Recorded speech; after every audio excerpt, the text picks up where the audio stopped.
Hi, we're here with Edwyn Mitchell. Edwyn is a fantastic person for being willing to come back in this morning. We had a little bit of technical issue yesterday as things got started, the first of the day, but we figured that out and we're ready to go. Edwyn, thank you so much for being here. People love to see you. People loved seeing you in final rounds, especially the National Speech Championship for several years. Can you just, first of all, let the audience know what you're up to now? So right now I'm studying at George Washington in DC. It's about 10 minutes from George Mason. I'm in the tourism administration program and I'm concentrating in event management. So I'm still trying to figure out exactly where I want to go in event management, but I've been looking into advocacy center conferences, planning those. So that's kind of something I'm looking into, but I'm still, kind of figuring out those decisions now. But oh, so the event side of things. So it sounds like we are going to be in similar places. So we should definitely stay in touch on that. We should. Yeah, that'd be great. So obviously you won 3 national championships in a row at the National Speech Championship in persuasion. It was an incredible feat. I think everybody, as the third one came around, especially, and we're seeing you up on stage and everybody's going away and you're still left over and everybody's like, please be Edwyn again. People were so excited about it. And then afterward, we decided to name the national championship after you in persuasion. So that was incredible. I'm going to ask you a question about that in a minute. But before we get to that, what is your secret to persuasion? The secret is really solutions. So I started, the first time I ever competed in persuasion was senior year in high school, oratory for Illinois. And my topic was filter bubbles. And my argument was that filter bubbles polarize society and that it just forces us into ideological chambers, pretty much. And my coach and I, for months, we just were thinking, like, how do we actually get people to move? What is something we can actually get people to do? And with like a recent iOS update, they had a new search engine that didn't filter your search results. And I used that as my solution. And that kind of ignited, this excitement about actually solving problems, like giving people tangible tools to walk away with. And so, as the years progressed, I just focused more on creating solutions that were real, that went really far. Your solutions have to go far. At one point, senior year in high school, my solutions were just, hey, this is what we should do, but it wasn't backed by any personal action. So when I realized that, I started to look deeper into creating, strategies to actually help solve these issues. So personally, I guess to sum up, you really just need a solution that goes really far. Don't limit yourself. Collaborate. Like I approached my administration. Like that was junior year. I went to my university president and university police chief and the vice president of student affairs, and all 3 of us were sitting in a meeting, and I discussed, we need this the de-escalation training for police officers. And it was a really difficult conversation to have, but, it was successful. They implemented it the following semester. So things like that, just never be afraid to speak to the person in power. Yeah. You can reach them. You can always reach them, and a lot of times we feel that we can never truly reach them or get through to them, but you can't. You just have to take a strategic approach. And so, I would speak to some people that I knew, work with them, or try to attend some of the events that I knew that they were going to be at, so I can speak to them afterwards. You have to be creative, but you cannot be afraid to approach the people in charge. Yeah, that's fantastic. I remember after your second time that you won, and I remember I watched you. I think I judged you in maybe an NFA final, or I don't remember exactly where it was. But yeah, it was after that, and I remember watching that final and coming back to my team and being like, okay, here's what's happening right now, and there's this movement that's happening where people are just crushing it with solutions. They are putting in all the extra work, and we were like, let's watch that video, and we watched it, and it was fantastic. It was a huge learning opportunity for a lot of my students. And so we used your speech several times where I would teach people with it. And that was the thing that we pulled away, is like, look at these solutions. They are so good, and they actually like have a real potential to make change And that came from a commitment, a real commitment in the background behind the scenes. So where even if this speech isn't necessarily the vehicle to get that change to happen, the work is still being done. And that's the sort of thing is like, I think something that everyone really appreciates. And it's a way that forensics and speech in general is leaving the bounds of the tournament and becoming more of an actual agent of change in the community. I love to see that. And I love that you're a big part of that. All right. So you obviously had the National Championship Persuasion named after you. That's pretty cool. We would have been talking about it at the live one when we actually have a championship for Persuasion, but we'll see about that. But how long do you think it'll be before somebody else has an event named after them at NSC? Oh, for those of you who don't know, you have to win 3 championships in a row to have an event named after you. It could happen now.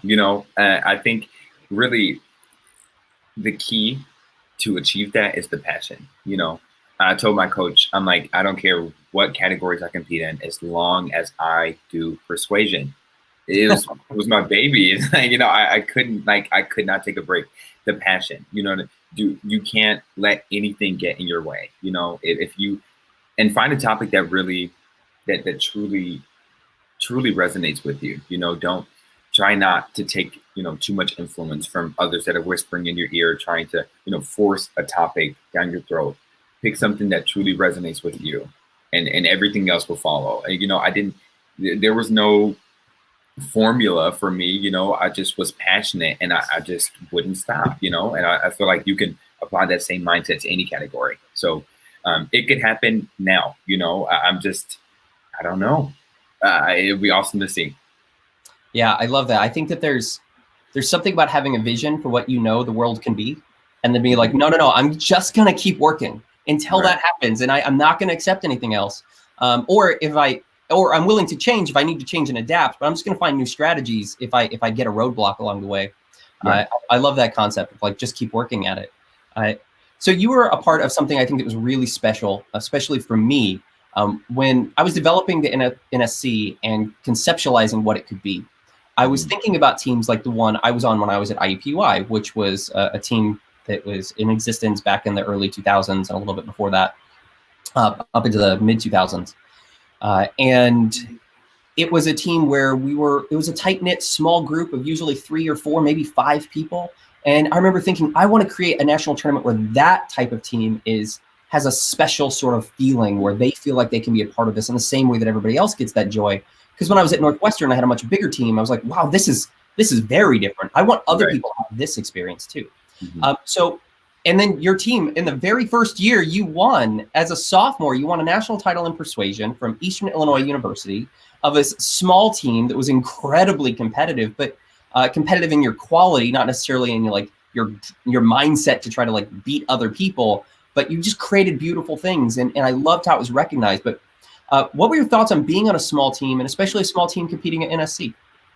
So it was different because in high school, at one point, my high school speech team had almost 200 students. Like, it was huge. Like, I remember at tournaments, my coach would make us walk in a single file line, and our footsteps had to be synchronized. Like, it was super big, like the military almost. That's what it felt like to us. So jumping to a small team was different. I was nervous at first, to be honest. I didn't know how it would be. I didn't know what the structure would be like. I didn't know if, I would get sick of everybody, just because there were only 5 other people. But after starting, it was so much better than what I was used to, because you had so much more time to connect with everybody. These people weren't just numbers. They were your friends, your family. It was a closer bond than I was used to. So that was definitely good. And then you had so much time, with your coach. I hear a lot of students sometimes, they're upset that they can't get all the time that they want with, a particular coach. But, for small teams, you have that luxury to truly, get to know your coach on a deep level and spend a lot of time. I would see Sarah multiple times a week. I would call her like, hey, can we schedule another session this week? Can we do, a Facebook video chat, something. So having a small team was just beautiful, and then to be able to attend NSC, as a small team and achieve this type of success with, such a small team was just beautiful. I remember when Marcus Brown and Austin Major were both on the team, they were like my mentors. They were just so excited. Like, this is amazing. This is what we, this is like, it was a dream come true, really, to small teams. And especially for Eastern, but I'm assuming small teams everywhere. So all in all, small teams really gave me a chance to connect more than I ever have before, and it gave me a chance to prove that small teams can also be mighty, to try to defy that stereotype that small teams are less competitive, or less successful. It's like, your team size doesn't matter, it's the bond that you share with that team, and the amount of time you have to connect with them that make you stronger. So yeah, that's fantastic. Question for you. What was it like working with Sarah? Everything I've ever done with Sarah Gronsdahl has been incredible. She's one of the kindest and nicest people I've ever met, and just a beautiful person for forensics. What was it like from your side? It was beautiful. Now, there were times where I was a little stubborn and Sarah would have to put her foot down. But overall, though, like, I mean, Sarah, just the kindness that everyone sees at tournaments was the same kindness she would give us at school. Like, Sarah would always bring in stuff from her, just random items she would find in her house, or just things, and just, she was so giving. She would go find suits for us, just find ties. Like, Edwyn, there's a tie I think you might like, and she'll pull out 3 ties, and I'm like, oh my gosh, I love all of these. Can I have them all? Stuff like that. And like with the kindness table and the secondhand speed suit selling, like, Sarah, the kindness that everyone sees was the kindness we were all familiar with back at school. So it was perfect, honestly. And even after, my senior year speech career ended, Sarah was, she helped mentor me with my commencement speech. So it didn't end, she's always been there. And she was actually on the stage with me as I delivered the commencement speech. It was pretty nice. Yeah. So it was great, honestly. I was thinking, like, just a few weeks ago, like, it's weird right now not preparing for nationals, and I know people across the US are feeling that much more than me, but I even felt it, I'm like, there's just something so weird right now, not preparing to even attend a national tournament right now. There's just this, I don't know, excitement and this thrill that I believe comes over the community around this time, that, it's just, to be an alumni looking back, it's just, it's kind of sad at times, it's like, what am I going to do? That was my life. But to me, I think it pushes you to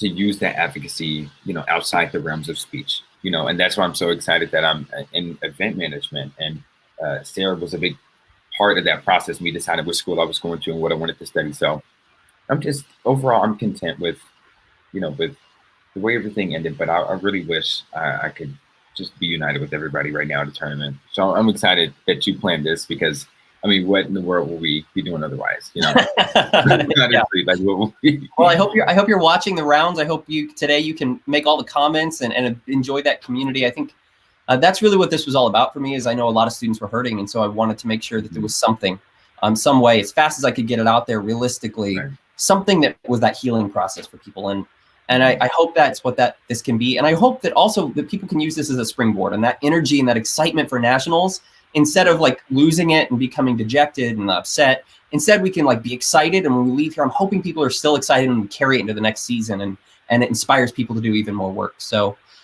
thank you so much, Edwyn, for coming on. People have to get running to Extemp, and by running, I mean clicking over to another window. Thank you again so much for being here. I'm sure that everybody watching has very much appreciated it. And good luck to you and all of your school stuff. And if you ever need to reach out or talk about events or anything like that, please do. Thank you, Edwyn. And everybody say, thanks, Edwyn. All right, they're all saying from home. All right. Bye. Thank you. Bye-bye.